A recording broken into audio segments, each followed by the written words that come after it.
Amém, queridos irmãos, chegamos à quinta-feira, primeira semana de uma nova série do Alimento Diário, intitulada A Palavra da Vida, a Comunhão da Vida e Pedras Vivas para a Edificação, nas Epístolas de João e de Pedro. O título do primeiro volume desta série é Chegou a Hora de Deus Governar a Terra. O título da primeira semana, Reinarão em Vida por meio de Jesus Cristo.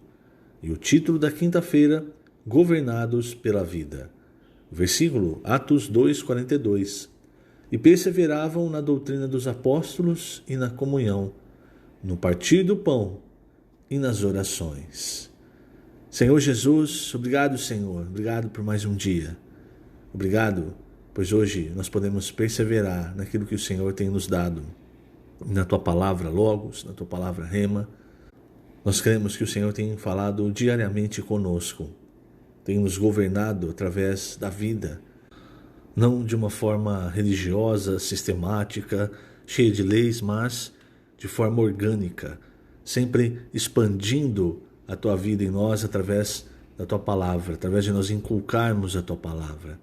Por isso, Senhor, hoje e até a Tua volta, nós queremos mergulhar nas palavras que o Senhor tem nos falado.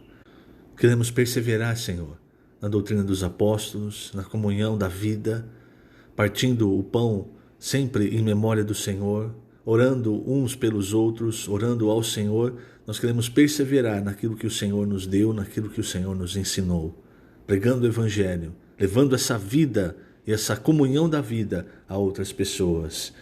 Esse, Senhor, é o desejo de nosso coração, sempre em primeiro lugar, o desejo de Te agradar. Por isso não queremos fazer uma obra nossa, pelo contrário, queremos receber de Ti, que nós sejamos ferramentas, vasos úteis nas Tuas mãos, para que a Tua palavra faça a Tua obra. Obrigado, Senhor. Jesus é o nosso Senhor. Muito bem, queridos irmãos, eu quero nessa quinta-feira ler alguns trechos do Alimento Diário. Eu acho importante, uma vacina para nós, uma advertência que está escrito aqui. E lembrando, irmãos, isso que nós estamos vendo no começo da primeira epístola de João, a palavra da vida, a comunhão da vida, essa questão do governo, de reinar em vida, isso é algo que o Senhor já queria desde o início.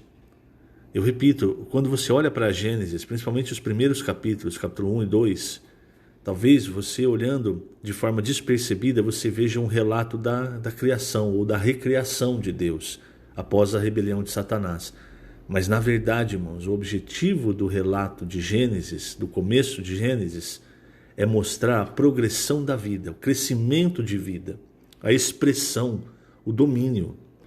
Quando Deus cria o homem, Ele cria a sua imagem, dando a sua autoridade, o seu domínio ao homem, o homem e a mulher. Então a imagem é para a expressão, a autoridade é para o domínio, para a representação. E a expressão ela vem pela vida, assim como o governo é pela vida. Você deve se lembrar da vara de Arão, quando o povo de Israel colocou em xeque a escolha de Deus com relação a Arão.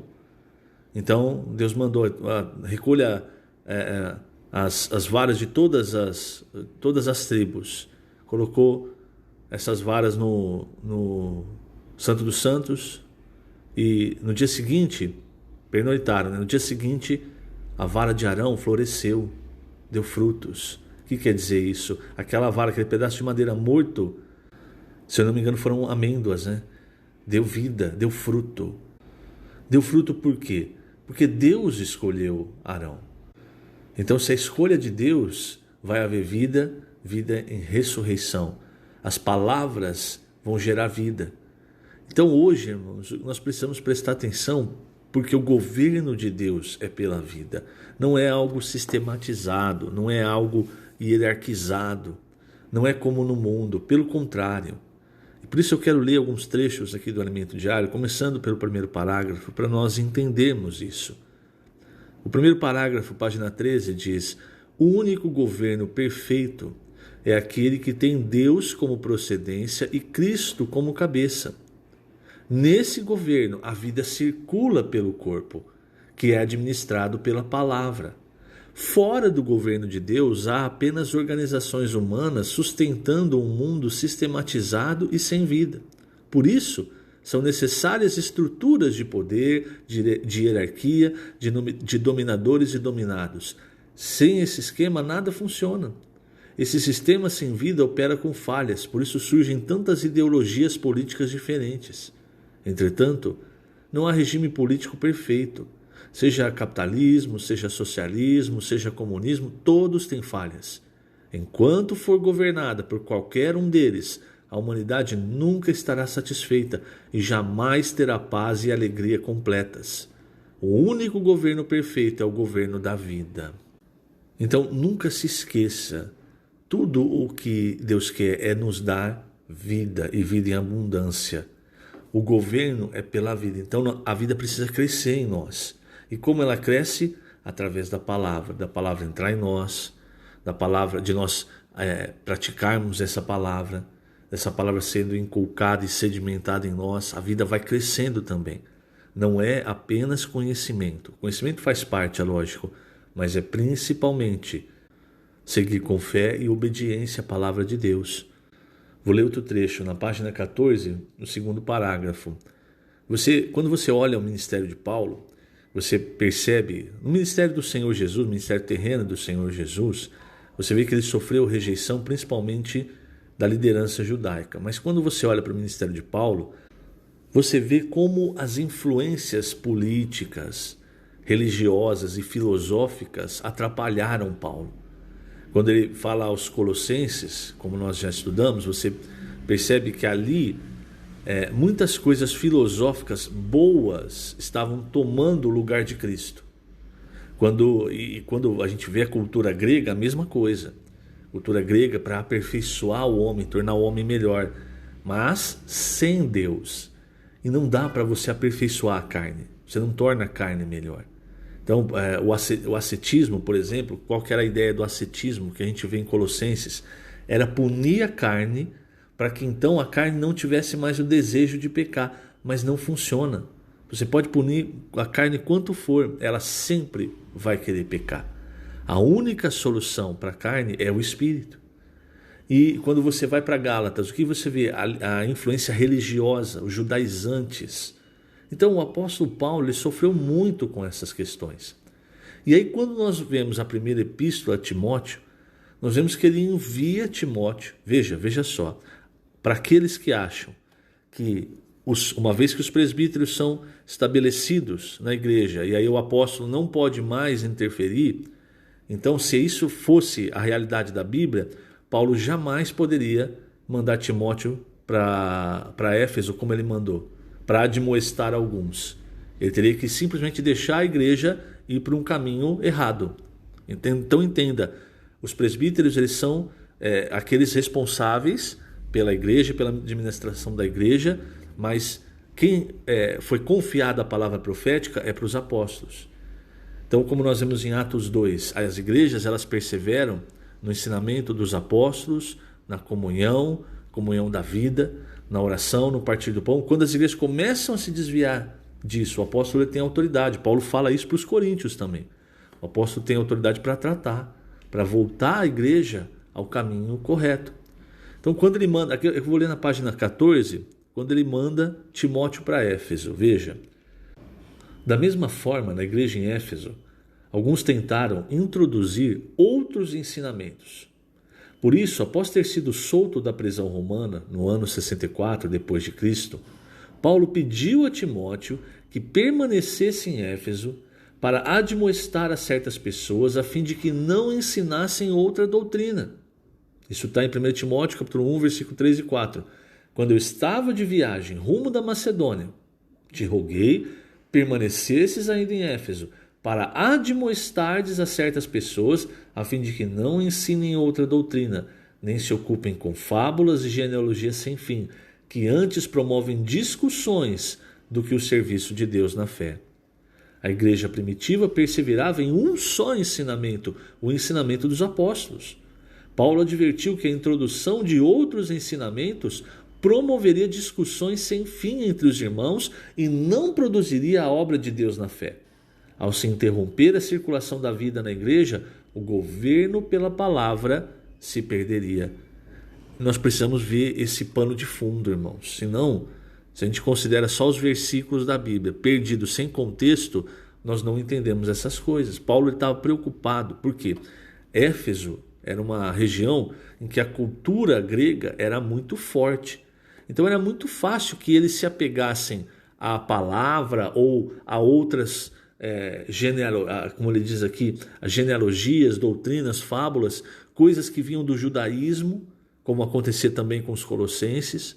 E ao invés de inculcar a palavra, imergir na palavra, mergulhar, se encher da palavra, eles ficassem apenas discutindo, arrazoando, deixando a palavra num nível apenas mental. Paulo tinha essa preocupação. Além, é claro, de que essa situação de discussão da palavra, ela vai no final vai promover divisão.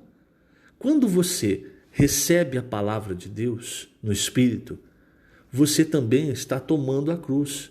Então, quando se toma a cruz, não há divisão. Agora, quando a gente fica na esfera do conhecimento, da discussão, aí sempre vai haver divisão. Porque eu vou pensar de uma forma, você vai pensar de outra. Eu não vou negar a mim mesmo, você não vai negar a si mesmo. Nós vamos rachar.